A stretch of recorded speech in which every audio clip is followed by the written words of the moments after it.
देश के अंदर कब ऐसे हो जाता है कि नोटबंदी हो जाती है, देश के लोग चुप रहते हैं, थोड़े दिन बोलते हैं लेकिन उसके बाद चुप हो जाते हैं, सो जाते हैं, उसके बाद कोई आवाज नहीं उठाता। इस देश के अंदर कैसे होता है कि मॉब लिंचिंग जैसी घटनाएं रोज बढ़ती जा रही है, लेकिन फिर भी इस देश की सरकार और इस देश की जो जनता है वो थोड़े दिन बोलती है, थोड़े दिन उसका आवाज उठाती है और उसके बाद चुप हो जाते हैं। इसी देश के अंदर दलितों के पर इतने अत्याचार हो रहे हैं, लेकिन कुछ लोग थोड़े दिन बोलते हैं और उसके बाद चुप बैठ जाते हैं।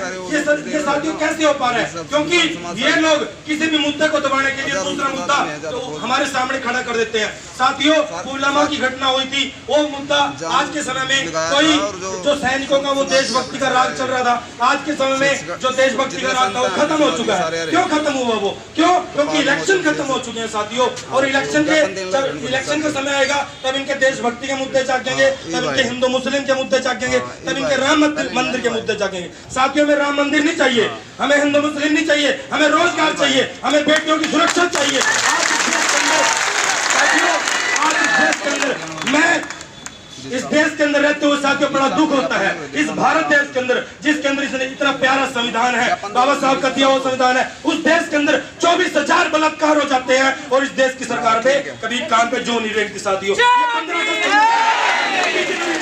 साथियों ड्रामा करते हैं, ये बाबा साहब की फोटो को लगाते हैं, फोटो उस पे बड़े बैनर पे सदगुरु रविदास जी की फोटो को लगाते हैं, पेरियार की जो ज्योतिबा फूले उसकी फोटो को लगाते हैं। साथियों, सब ड्रामा करते हैं, सब ड्रामा करते हैं, इनकी ड्रामे को समझना पड़ेगा और आपको जागना पड़ेगा। आज से ही जाके गांव-गांव में, गली-गली में निकलना पड़ेगा आपको पूरे देश को एक इकट्ठा एक मंच पे आना पड़ेगा और इन सरकारों को इनकी औकात है वो याद करवानी पड़ेगी। साथियों, अगर हम हाँ जी मंदिर पे जोर दे रहे हैं जी, जो बात मुद्दा है उसको भी कर लेना चाहिए। शायद हमें ये मुद्दे अगर हम पहले कर लेते तो आज यहाँ इकट्ठा होना पड़ता हमें। ये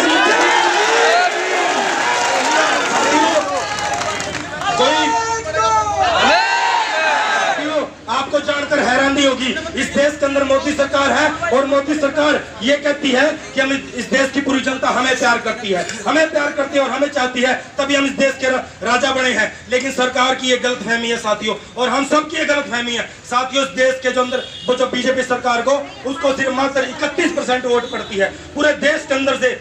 इसका मतलब क्या है? इसका मतलब ये है कि 70% जनता पूरे देश की उनके खिलाफ खड़ी है और उनको खिलाफ खड़े होकर एक होना पड़ेगा, मजबूती से खिलाफ लड़ना पड़ेगा। साथियों, 31% लोगों ने उनको राजा बना दिया, लेकिन 70% लोग अभी भी उनके खिलाफ खड़े हैं। लेकिन उन 70% जो लोग हैं उनको मजबूती से एक मंच पे आना पड़ेगा, अपने संघर्ष की आवाज को बुलंद करना पड़ेगा।